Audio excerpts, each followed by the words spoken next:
I'm Dr. Javier Perez Fernandez. I'm the Hola a todos, soy el president doctor Javier Pérez Fernández, presidente de la Federación Mundial de Cuidado Crítico e Intensivo, y queremos presentar tres conferencistas que nos van a dar una perspectiva, sus perspectivas en las diferencias globales en el manejo de lesión pulmonar aguda. Son conferencistas sobresalientes.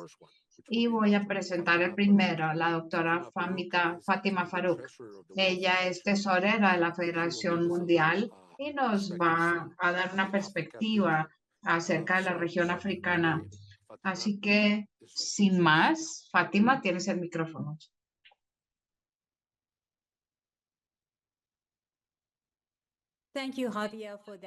Gracias, Javier, por esa presentación y hola a todos.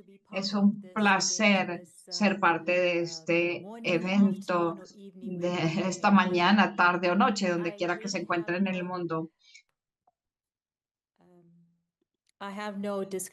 No tengo ningún conflicto de interés relacionado con esta presentación.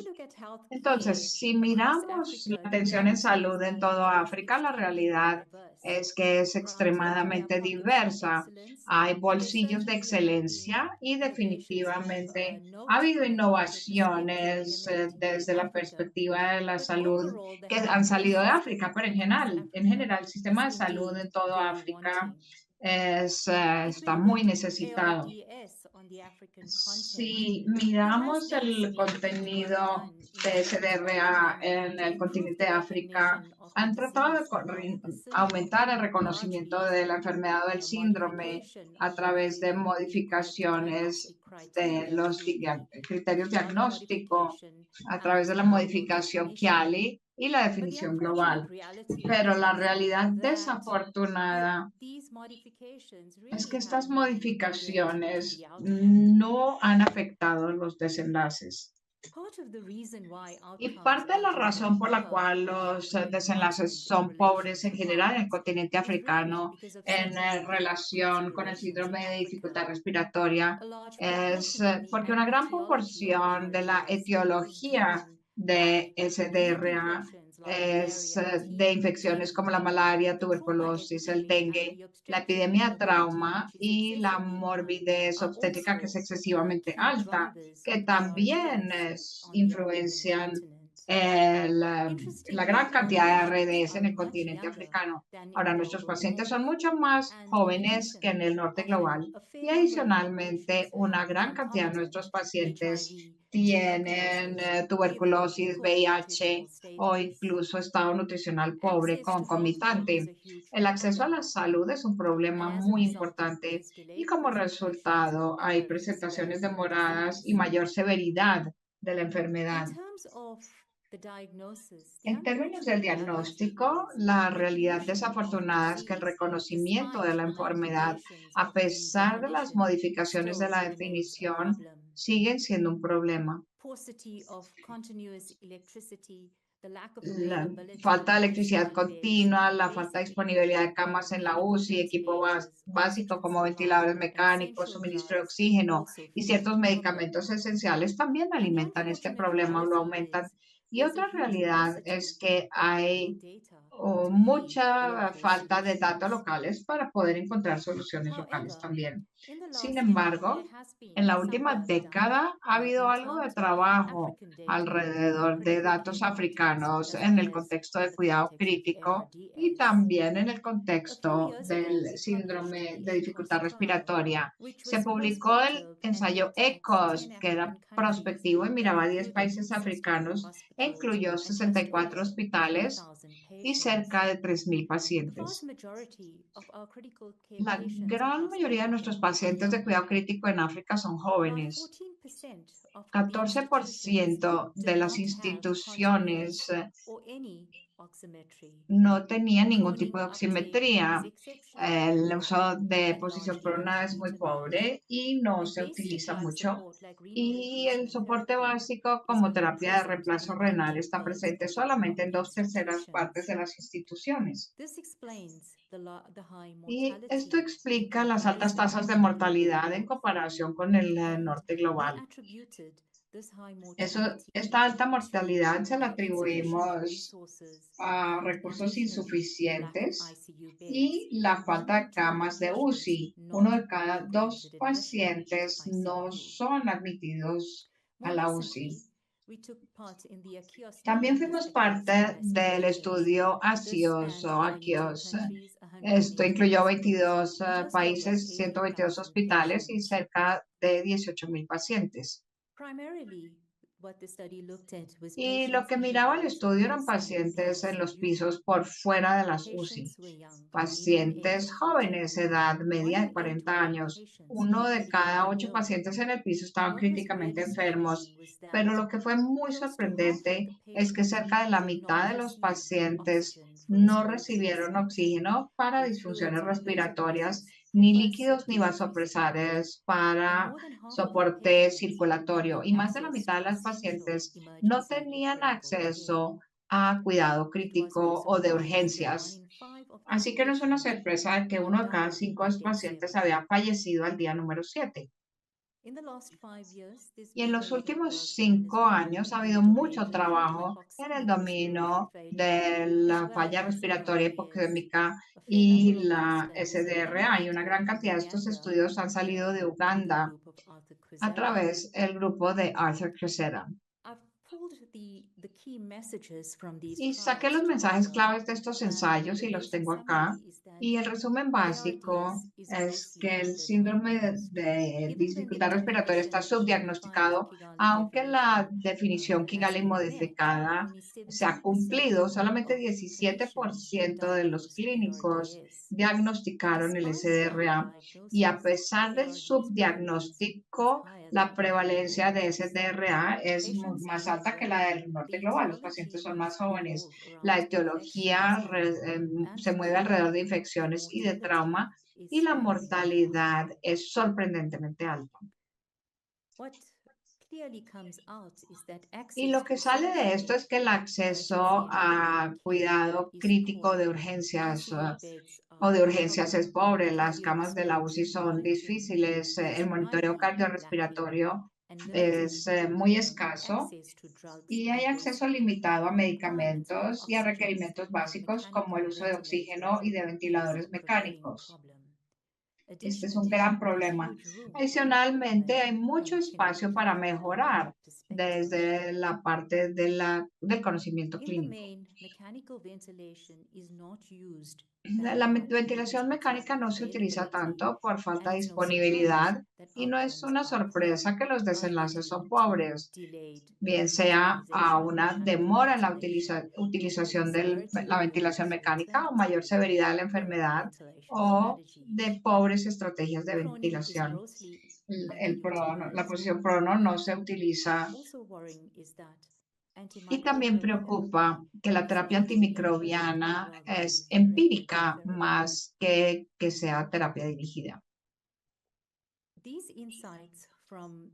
Y esta información que viene de estos datos apuntan a grandes oportunidades para poder hacer una diferencia importante en los desenlaces del síndrome de dificultad respiratoria en el continente africano.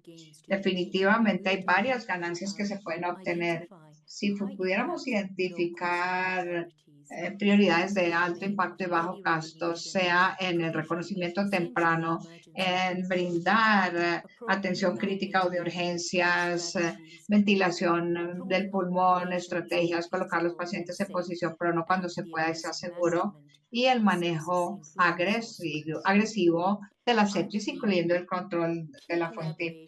Y yo creo que la colaboración clave a través de instituciones académicas, asociaciones público-privadas, sociedades mundiales y regionales como la OMS, la Alianza de Sepsis Africana podrían ser claves para poder entregar o brindar cierto tipo de pulsoximetría, oxígeno, gestión de las cadenas de suministros y pudiendo defender la necesidad de esto a grupos de interés. La capacidad se puede aumentar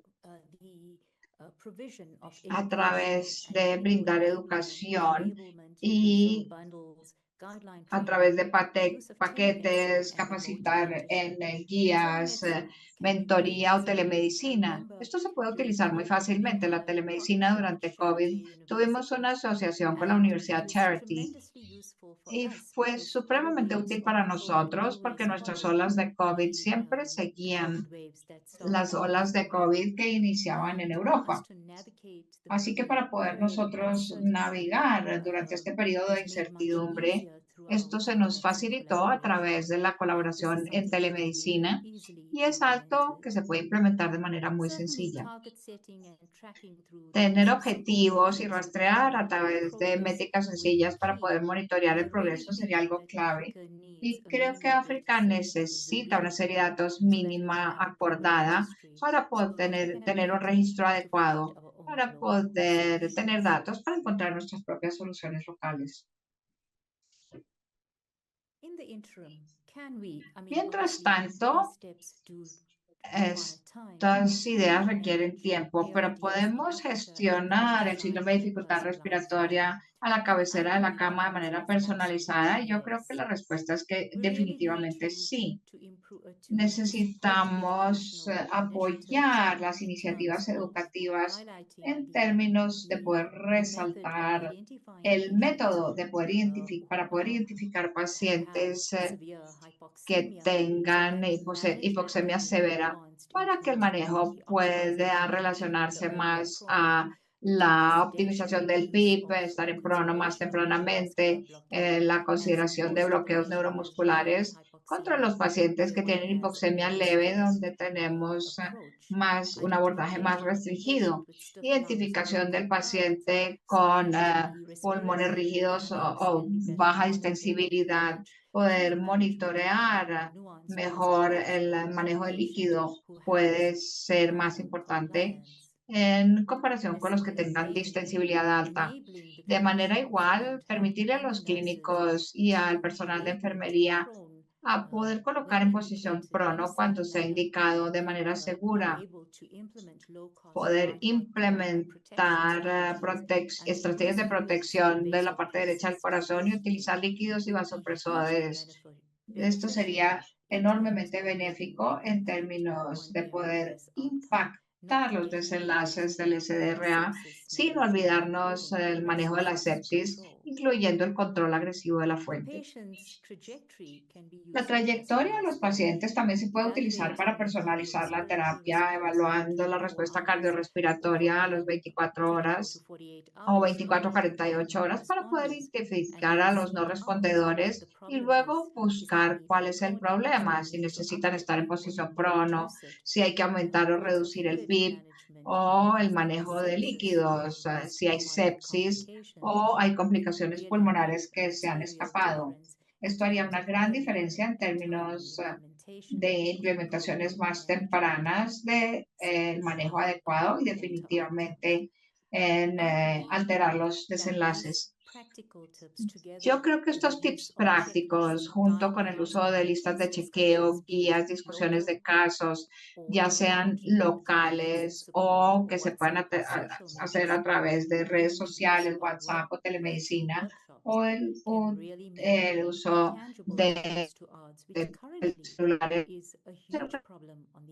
Este es un gran problema en el continente africano. Definitivamente no es algo que se pueda poner mucha atención.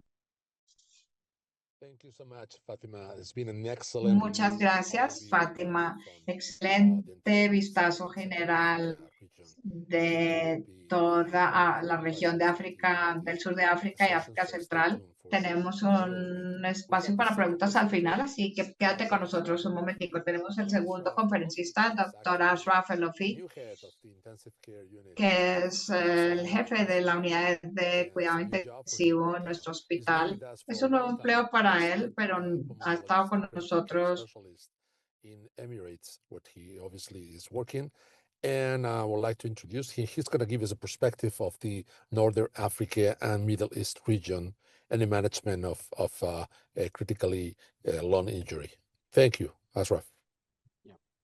Thank you very much, Javier, for the introduction. And thank you, Fatma. That was really an impressive presentation. I hope I will be able to cope up with that.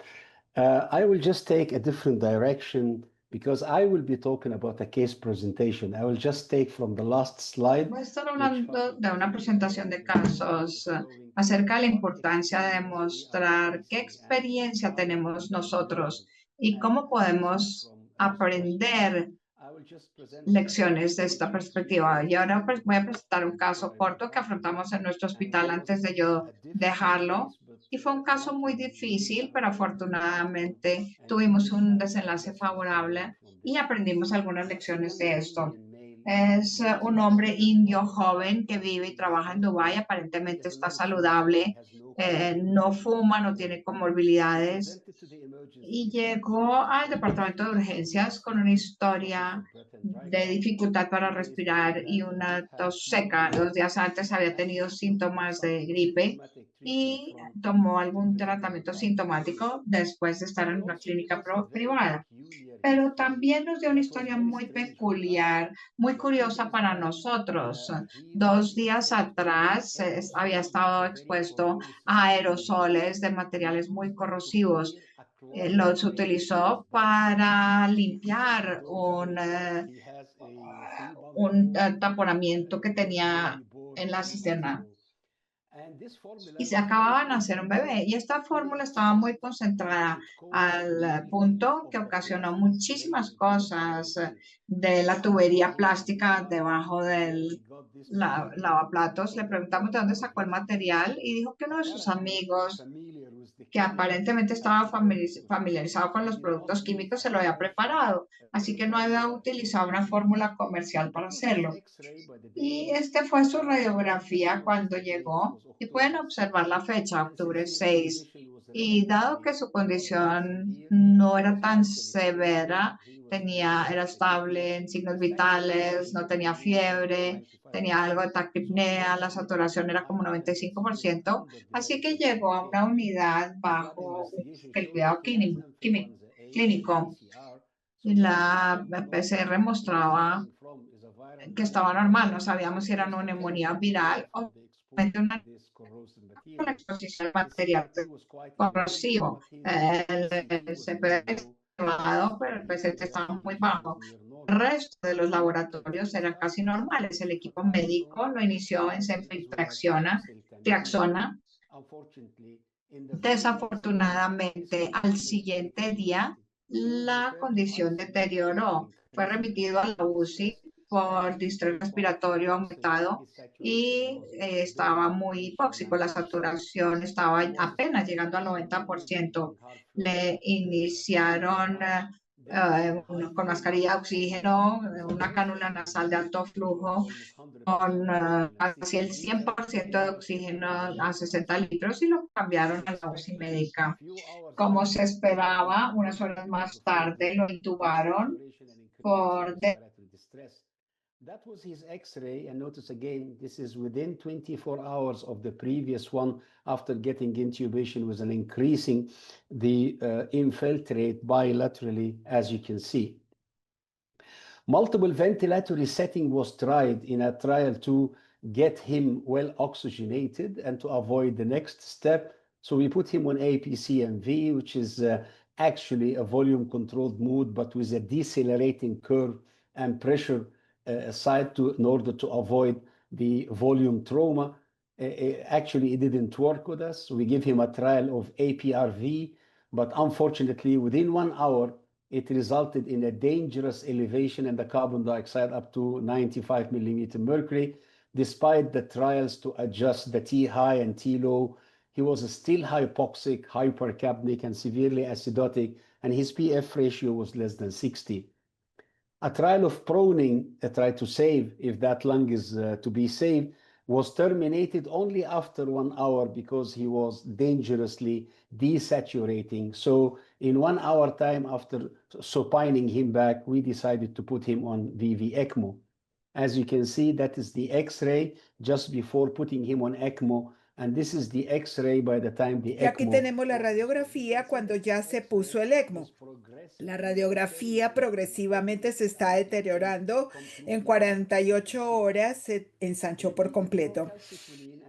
La procalcitonina repetida, y esto es importante, es una de las lecciones de las que hablaré más adelante, era muy baja, 0,05. El panel de neumonía mostrado por PCR multiplex reveló influenza A, pero no había crecimiento bacteriano. Decidimos detener los antibióticos y todo el mundo estaba preocupado. ¿Cómo vas a parar el antibiótico en esta enfermedad severa? Pero con esta radiografía, por supuesto que sabemos la tendencia del uso de antibióticos durante COVID. Todo el mundo estaba utilizando cada vez más antibióticos simplemente porque la radiografía se estaba deteriorando sin evidencia de infección bacteriana. En el ECMO logramos a poner al paciente con ventilación de ultraprotección, con un PIP de 10 y una presión meseta de 20, y el volumen tidal de generación en este caso fue de menos de 100, o sea que la no distensibilidad era muy baja. A pesar de esto, ajustando los parámetros del ECMO, el intercambio gaseoso era satisfactorio. Y podemos ver aquí la placa después de 7 días con ECMO, el día 14. Muy ancho, no había posibilidades de ver nada en este pulmón. Se mantuvo vitalmente estable con marcadores mantenidos de laboratorio dentro de los límites normales.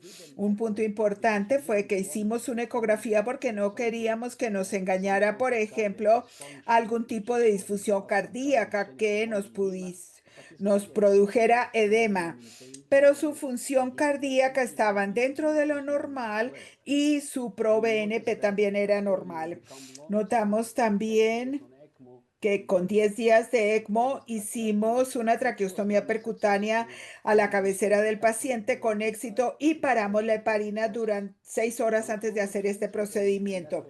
El 28 de octubre fue la primera vez que desarrolló algún tipo de infección, desarrolló una infección del tracto urinario asociada al catéter con Escherichia coli. La condición del paciente fue estable, pero nos dimos cuenta de que no hay ninguna evidencia de recuperación. Ya prácticamente tenemos 8 semanas mientras el paciente está en ECMO sin signos de recuperación. Decidimos ver qué estaba pasando y podemos ver aquí la extensión del daño que se produjo en el pulmón de este paciente. Y esto fue ya después de 4 semanas de ECMO. Decidimos que por esta recuperación tan lenta, quizás ese pulmón no se iba a recuperar. Tal vez este paciente no iba a tener capacidad funcional en ese pulmón. Contactamos al centro de trasplante de pulmón en Abu Dhabi y a pesar de que aceptaron el caso, clínicamente es un paciente joven, saludable, sin comorbilidades. No había disfunción orgánica asociada y pareciera que el pulmón no se estaba recuperando, así que aceptaron el caso sobre una base clínica, pero hubo muchos otros problemas como la parte logística, administrativa y financiera porque no había cobertura de seguros. Después de esa discusión, habían pasado ya 8 semanas en ECMO y esta fue su tomografía después de 8 semanas. Para ese momento decidimos que no importaba lo que hiciéramos, aparentemente este pulmón no se iba a recuperar. Vale la pena mencionar que pocos días después de la traqueostomía empezamos a disminuir la sedación y el hombre estaba bastante despierto.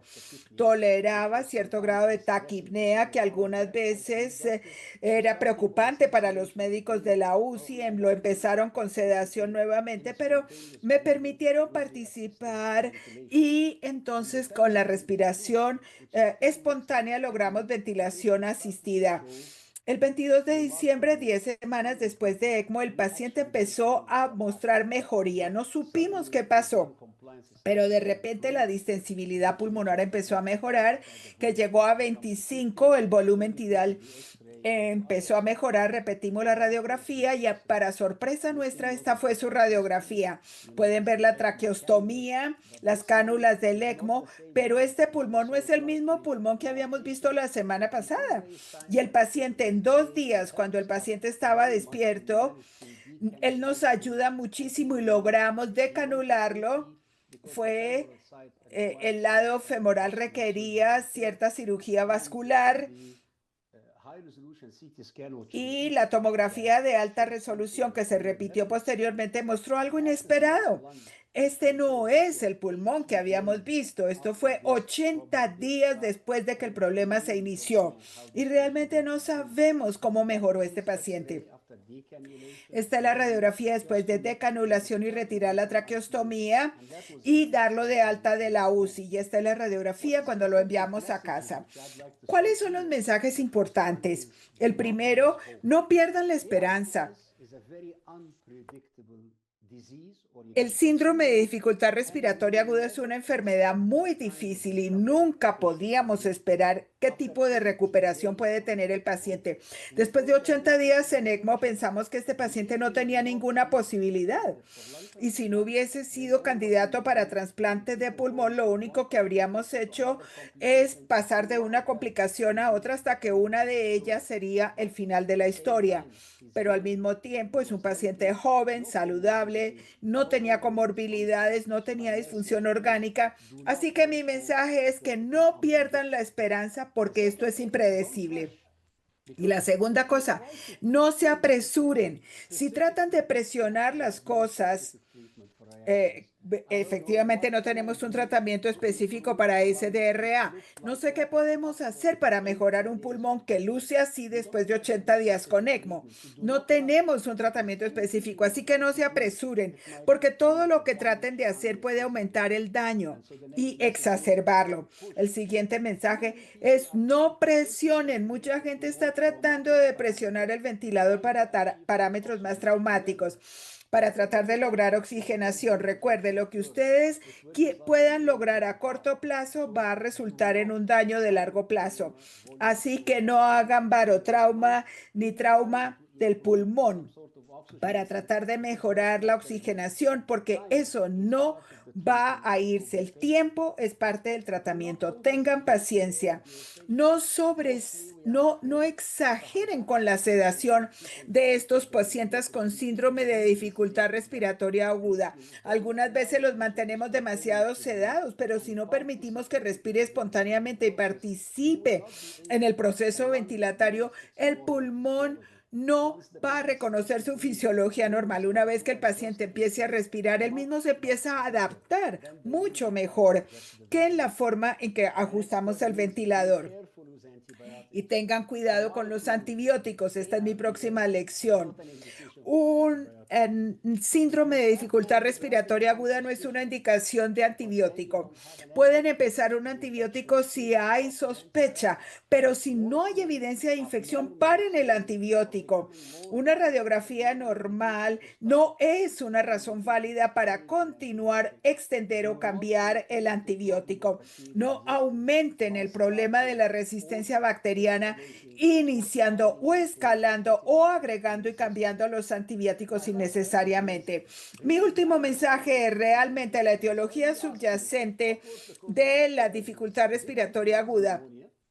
Algunas veces es menos importante que la calidad de las medidas de apoyo. Se trata de una neumonía química, de una exposición crónica. No importa porque no hay tratamiento específico ni para la una ni para la otra. Después de 3 días empezamos tratamiento con Neosaltán, que tiene un valor limitado en influenza y es más limitado si usted lo empieza después de 48 horas de la infección.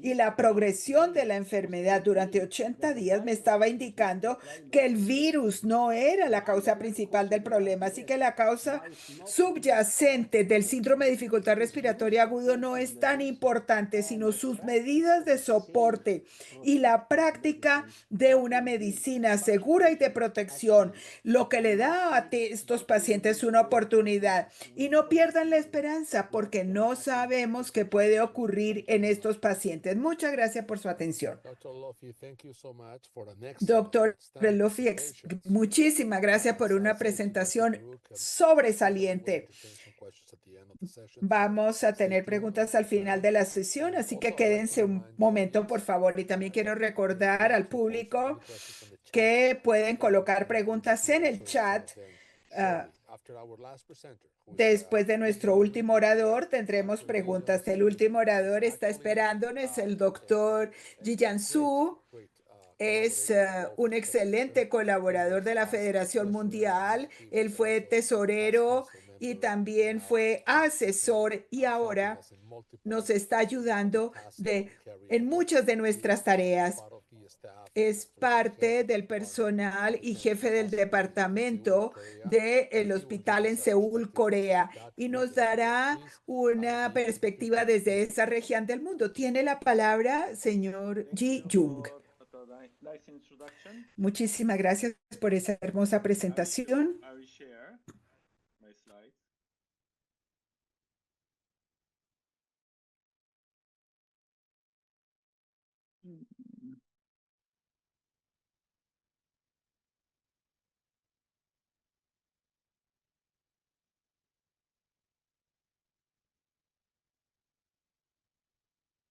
Good evening, ladies and gentlemen. It's a great honor to speak at the World Critical Lung Day, jointly organized by the WFI World Federation and the Iberian Society.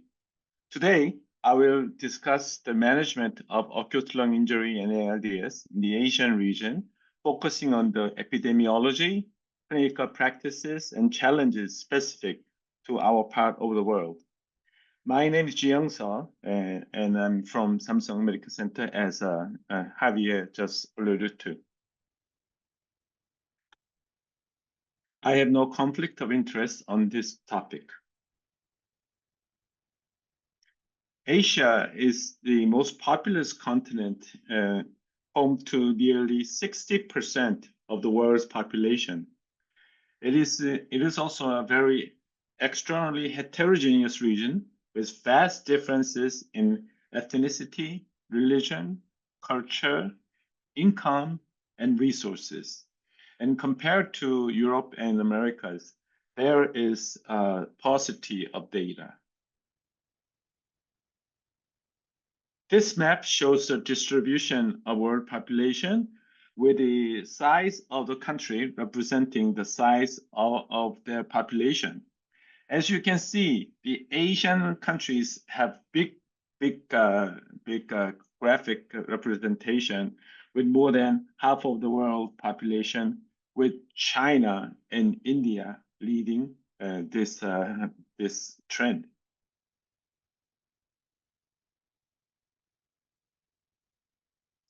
Wait, that guy's not good. Okay, this is a map showing gross. Aquí tenemos un mapa que nos muestra el Producto Interno Bruto per cápita. Los colores más oscuros son los que presentan el ingreso per cápita más alto y los de tono más claro, el ingreso per cápita más bajo. Si nos concentramos en la región asiática, vemos que hay una distribución muy diversa del Producto Interno Bruto. Algunos países tienen más de $50,000 y otros países menos de $1,000 per cápita. Así que hay una distribución muy diversa de los ingresos en esta región. Esta diapositiva nos muestra el subanálisis del famoso estudio LungSafe, que fue un estudio mundial sobre SDRA, demostrando cómo difiere la mortalidad entre todos los países estratificados por el estado geoeconómico. Asia contribuyó significativamente a estos datos. Los desenlaces variaron significativamente entre los países de altos ingresos y de ingresos medianos. Y esto refuerza la necesidad de interpretar los datos asiáticos dentro del contexto de la diversidad de la economía social. Otro factor importante que determina las prácticas de manejo y los desenlaces son los recursos. Este mapa nos ilustra el número de unidades de cuidados intensivos por cada 100.000 habitantes. Los colores más oscuros representan menos recursos de UCI. Como pueden ver, la región asiática hay una distribución muy diversa en muchas áreas con color oscuro rojo que representa una población con escasos recursos y bajos ingresos. Este estudio, publicado por el grupo de trabajo, también resalta la diversidad en los recursos de unidades de cuidado intensivo en nuestra región. Esta gráfica compara las camas por cada 100.000 habitantes en 19 países asiáticos. Aunque compara la capacidad de las camas de UCI antes y después del COVID-19. A pesar de que en muchos países la experiencia del COVID-19 llevó a aumentar las camas de UCI, hubo una diferencia de más de 30 veces en la capacidad para atender a los países críticamente enfermos entre los países que participaron en este estudio. ¿Cuántos pacientes sufren del síndrome de dificultad respiratoria aguda en los países asiáticos? Estos son algunos de los estudios sobre ese tema. El primer estudio de Taiwán fue un análisis de los datos de seguros. Nos muestra que la incidencia del síndrome de dificultad respiratoria aguda varía de 2.5 alrededor hasta casi 20 de 1997 al 2011 en Taiwán, mientras que la mortalidad disminuye. Un estudio con un diseño similar de Corea del Sur, que también fue un análisis de los datos de las empresas de seguro a nivel nacional, aproximadamente 5 casos de SDRA de cada 100.000 habitantes, y la mortalidad hospitalaria fue alrededor de 33,7%. Un estudio en Singapur, que fue un estudio prospectivo basado en población, nos muestra incidencia similar, pero mayor mortalidad del síndrome de dificultad respiratoria aguda. Y un estudio de China demostró, utilizando la China continental, mostró que los pacientes con síndrome de dificultad respiratoria aguda representan más o menos el 3,6% del total de ingresos a la UCI, con una mortalidad del 40%. Y el estudio PROVENT-IMIC también nos dio información muy valiosa, y el estudio IMPROVE. Estos dos estudios se analizarán más adelante en mi conferencia en más detalle. A pesar de las diferencias metodológicas, este estudio sugiere que la incidencia del SDRA en Asia es parecida a la de los países europeos. Este es un estudio muy interesante en el cual investigaron en Singapur de datos recogidos sobre la incidencia de SDRA por un mes en todos los hospitales públicos importantes en Singapur. Singapur, como ustedes saben, tiene un excelente sistema de salud público que brinda atención para la mayoría de los pacientes críticamente enfermos. Durante ese periodo hubo un total de 15 pacientes que se utilizó para calcular la incidencia poblacional por año. Las causas de SDRA eran fundamentalmente neumonía, con un alto porcentaje de los pacientes recibieron el límite superior del volumen recomendado. La incidencia que vemos en este estudio de Singapur adjusted for population 5. ajustado a la población, similar a los estudios realizados en Europa. Por ejemplo, el estudio Alien, que está en la tercera columna, pero fue más bajo que los estudios de los Estados Unidos y Australia. Por ejemplo, el estudio Lee, que muestra que la incidencia es de 38.3 por cada 100,000. Y el estudio Rubinstein, 64.0, y el estudio australiano, cerca de 30.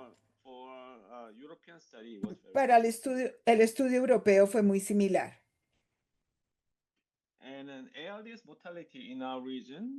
Y con respecto a la mortalidad de nuestra región, pareciera que está disminuyendo la mortalidad por SDRA. Este es un estudio de Taiwán que muestra la tendencia decreciente de mortalidad por SDRA desde 1997 hasta el 2011.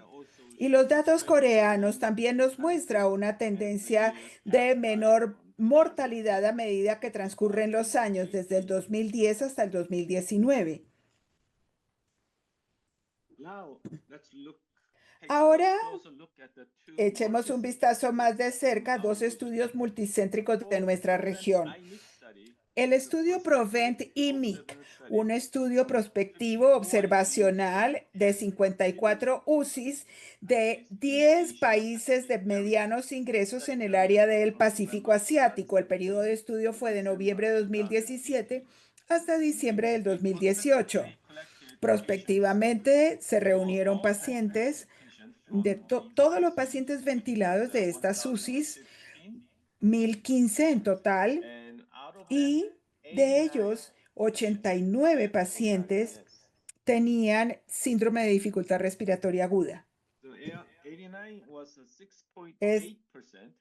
Esto representaba el 6,8% de los países en ventilación mecánica con SDRA y eran más jóvenes que los pacientes que no tenían el síndrome de dificultad respiratoria aguda, un puntaje SOFA más alto, y 11% de todos los pacientes ventilados vinieron a la UCI después de estar ventilados en el piso general de hospitalización. Había limitación de recursos en las UCIs. Los pacientes con síndrome de dificultad respiratoria aguda recibieron menos volumen corriente. Aquí tenemos las cifras comparativas y una cantidad importante de pacientes tenía un volumen corriente superior a lo recomendado en las guías. El PIB era más alto en este grupo de pacientes en comparación con los que no tenían síndrome de dificultad respiratoria, al igual que las presiones. Aproximadamente un 40% estaban en posición prona. Es un poco más bajo que el estudio SAFE del estudio mundial.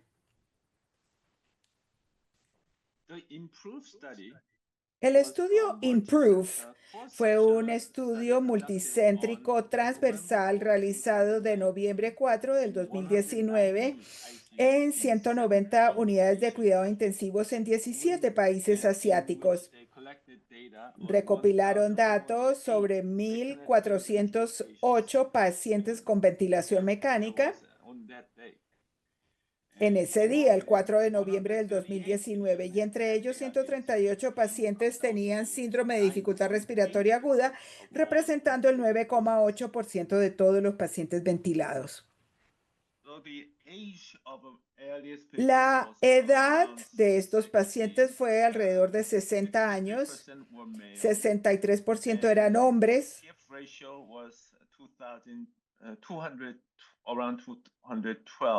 y el índice era aproximadamente 212, que era un poco más bajo que los pacientes sin síndrome de dificultad respiratoria.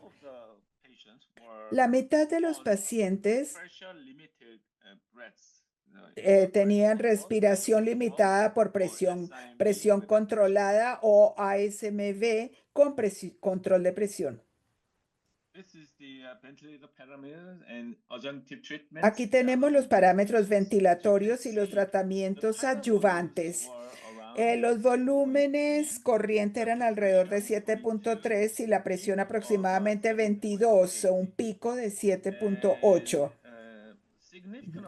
Un PIP de 7.8, una cantidad significativa de pacientes, casi el 40% de los pacientes estaban recibiendo esteroides, 11,6% estaban tomando bloqueadores neuromusculares y 8.7 pacientes estaban en posición prona.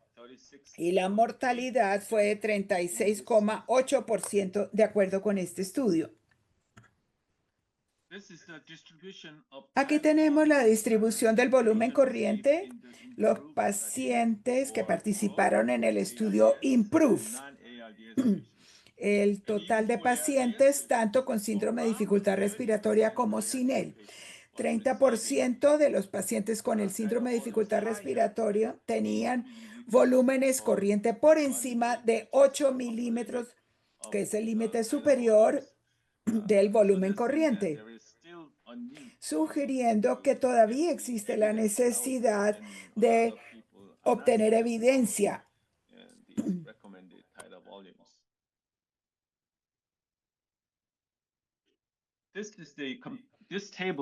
Esta tabla es una comparación de los tres estudios.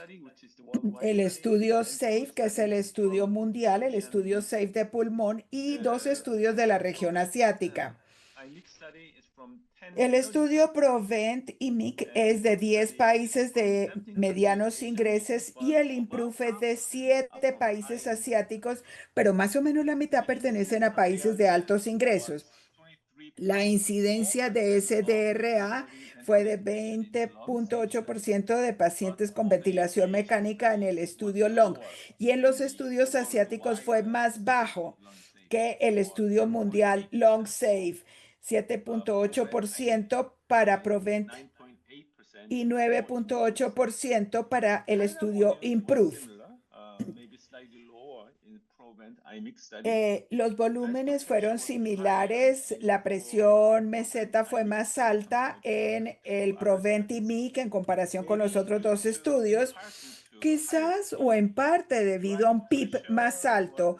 La driving pressure era alrededor de 15% en todos los estudios. Y los bloqueadores neuromusculares fueron más altos en el estudio PROVENT IMIC. El estudio LONG SAFE 20% y el estudio IMPROVE fue 11,6%. La posición prona fue un poco más baja en el estudio PROVENT IMIC. El uso de esteroides fue mucho más alto en el estudio IMPROVE en comparación con el estudio LONG SAFE. Así que es muy variable esta cifra del uso de las terapias adyuvantes en los tres estudios, como vemos acá. También tenemos guías en nuestra región sobre SDRA. Esta es la última versión de la guía japonesa publicada en 2022. Pero las guías se elaboraron en el 2021. También tenemos una segunda versión de las guías coreanas que todavía no se han publicado, pero se anunció en nuestra reunión en abril de este año. Cuando comparamos las guías entre Japón y Corea, ATS y SISM, todas las guías recomiendan menores volúmenes corriente y las 4 guías recomiendan firmemente o de manera condicionada la posición prona en el síndrome de dificultad respiratoria aguda moderado a severo. Las guías coreanas y japoneses limitan la presión meseta y la presión driving con recomendaciones condicionadas. Las guías difieren un poquito, diciendo que no recomiendan También utilizan una recomendación condicional para un uso mayor de PIP, especialmente en casos umbral a severos. 3 guías mencionan la maniobra de reclutamiento. ATS y ESIM dan una recomendación fuerte en contra, mientras que la guía japonesa tiene una recomendación en contra condicional. Con respecto a la posición prona, hay 3 guías que tienen una recomendación fuerte en síndrome moderado a severo, pero en Japón hay una recomendación condicional. Con respecto a esteroides, las guías japonesas recomiendan fuertemente bajo dosis de esteroides, mientras que los japoneses y los KRONs tienen recomendaciones condicionales para su uso. Aquí tenemos una recomendación favorable de ECMO, un poco más fuerte para el caso de ESIM. Entonces, Asia es un área muy heterogénea, con una enorme variación geoeconómica entre los diferentes países. La incidencia del síndrome de dificultad respiratoria aguda es similar a la reportada en los países europeos. La distensión de la estrategia de la protección pulmonar es similar a la reportada en otras regiones. Hay recursos limitados y mano de obra limitada y equipos que pueden limitar tratamientos en algunos países y necesitamos más datos. Muchísimas gracias por su atención. Muchas gracias. Y es un vistazo general de la situación actual en el continente asiático. Tenemos algunas preguntas. Creo que tenemos como 10 minutos más para poder contestar preguntas y también los invito, si hay preguntas adicionales, a escribirlas en el chat. Si tienen algo, lo escriben ahí y ahí podremos responder. Voy a tratar de dividirlo para una persona en particular al panel. Voy a pasar la primera pregunta para Fátima. Fátima, esta es una pregunta que viene de Carolina Aguilera Chavarría, que está preguntando acerca de la educación a distancia, educación virtual. Si eso es valioso para los especialistas respiratorios, y entiendo que esto es más para terapia respiratoria, kinesiólogos comparados con los médicos, y también si nos pudieras dar una perspectiva, si piensas que todos los países africanos tienen los mismos problemas. Creo que ya mencionaste la mayor parte de eso durante tu charla, pero si quisieras resumirlo. Esa es la pregunta de Carolina Aguilera. Maravillosa pregunta. ¿Se relaciona con aprendizaje remoto o virtual? El aprendizaje remoto o virtual, cuando se trata de terapias respiratorias, es muy interesante porque ofrece una oportunidad de poder alcanzar personas de manera remota, pero lo que se ha encontrado es que depende el éxito. Depende de qué nivel de individuos estemos alcanzando. Si son individuos que necesitan práctica manual, que hay que explicarle la parte básica de la reanimación, etcétera, este tipo de enseñanza requiere educación física cara a cara. Entonces se puede hacer una capacitación combinada, donde uno puede tener técnica híbrida, alguna presencial y el resto puede ser capacitación remota. Pero en caso de los individuos que ya tienen una comprensión básica de la medicina, de la reanimación, de las técnicas respiratorias, en esa situación definitivamente la educación remota juega un papel importantísimo, especialmente en países como África, donde todo es muy lejos. Hay un individuo aquí 50 kilómetros o a 500 kilómetros, así que es difícil ir a todos los centros y en esas situaciones pues hace una gran diferencia. Y la segunda pregunta era si hay igualdad en términos del diferente terreno. Definitivamente no, es muy variable. Yo trabajo en Sudáfrica y todos los hospitales universitarios con tecnología de punta, muchos podemos hacer ECMO y a 500 kilómetros de nosotros tenemos enormes problemas de electricidad y suministros básicos, así que es extremadamente variable. Va de tecnología de punta a mucha escasez de recursos en otros lugares. Gracias.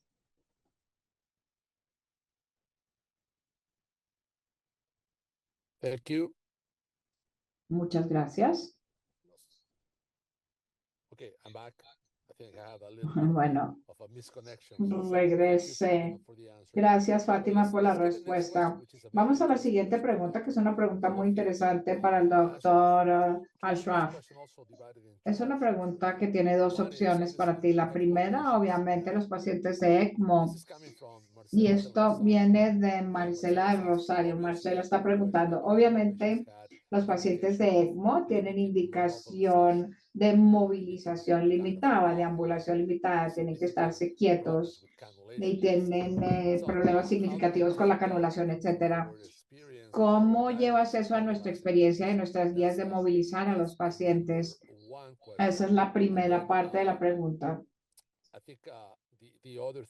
Y creo que lo otro está relacionado también, cómo manejar a los pacientes de ECMO con los ensayos de despertar espontáneo. ¿Cómo se maneja eso? La primera relacionada con movilidad o movilidad temprana con pacientes de ECMO.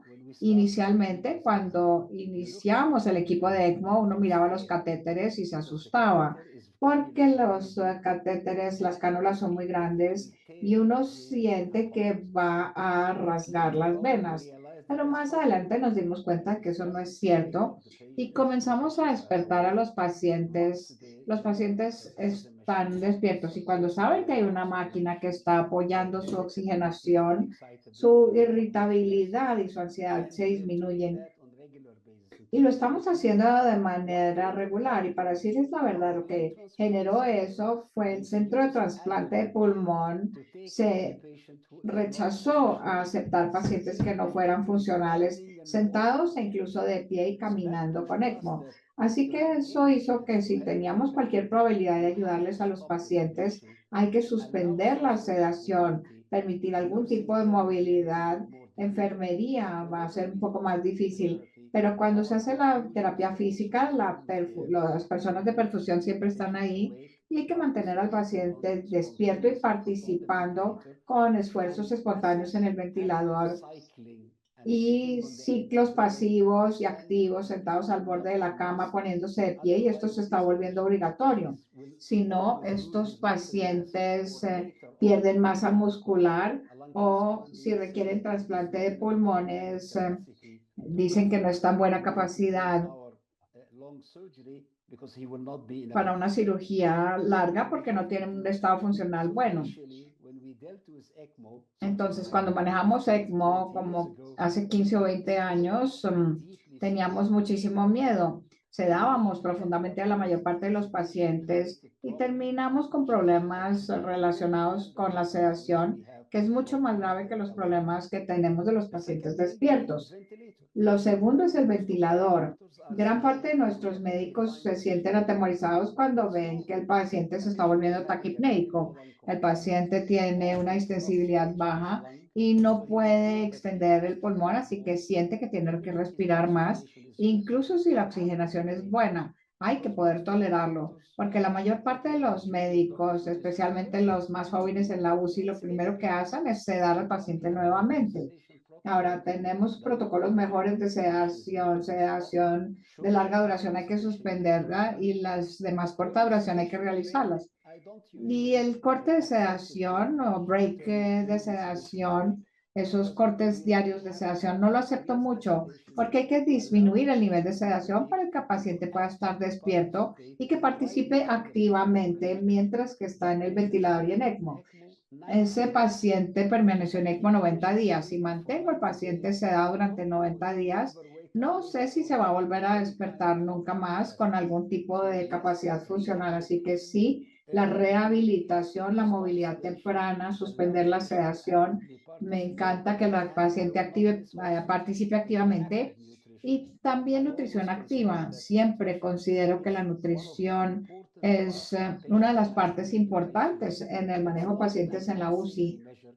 No es una medida auxiliar que haya que atender, pierden masa muscular y si se pierde el músculo no se puede destetar al paciente del ventilador. Bueno, muchísimas gracias, Dr. Lofi, una respuesta maravillosa. Y bueno, vamos a la última parte de la pregunta para Alejandra Castro, que fue la que hizo esta pregunta en el chat. Y la última para ti, G, viene de Javier Ramírez Ospina. Y es una pregunta interesante porque el manejo actual de pacientes con síndrome de dificultad respiratoria, todas las terapias adicionales que hemos hecho, incluso la NET, SDRA, tiene como 30-40% de mortalidad y sigue habiendo una mortalidad muy elevada.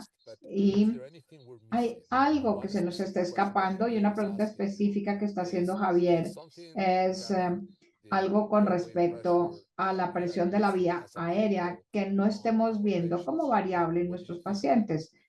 ¿Cuál es tu opinión?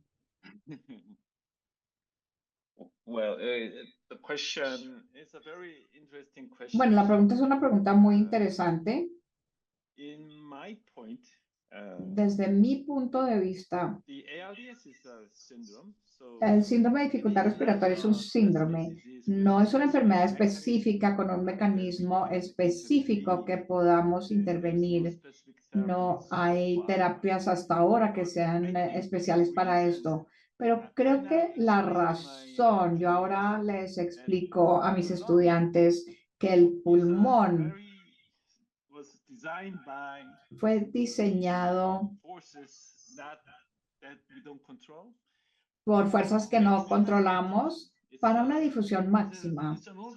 Es un órgano que puede maximizar esta situación, así que es muy vulnerable a las fuerzas mecánicas externas o exteriores.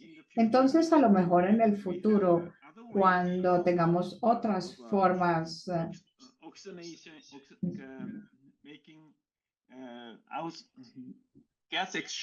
de poder mejorar el intercambio de gases, o a lo mejor podemos disminuir las presiones que se le colocan a los pulmones vulnerables. A lo mejor de esa manera podemos prevenir más. Ahora estamos tratando de hacerlo con estas máquinas que utilizamos, pero a lo mejor podemos buscar formas de hacer intercambios de gases más seguros de manera extracorpórea y así prevenir las lesiones inducidas por el ventilador. La otra parte es los subfenotipos. Muchas personas pueden ser más vulnerables a una intervención, algunos más susceptibles a responder a la intervención. Y si podemos buscar maneras de poder saber qué paciente se beneficia de qué tratamiento, vamos a ver mejorías en los desenlaces de los pacientes de síndrome de dificultad respiratoria aguda. Espero que eso responda a la pregunta. Excelente respuesta, dice las dos perspectivas. Hizo que me acordara de la ventilación con líquido parcial. Y la segunda son los fenotipos, la medicina de precisión en el futuro. Creo que es una forma maravillosa de ver el futuro y quisiera agradecer a los tres conferencistas, a los panelistas que tenemos acá. G en particular está a tempranas horas de la mañana y eso es muy difícil. Gracias por estar ahí. No que los otros dos estén en una mejor situación, el tiempo es muy valioso, así que los agradezco. Presentaciones maravillosas.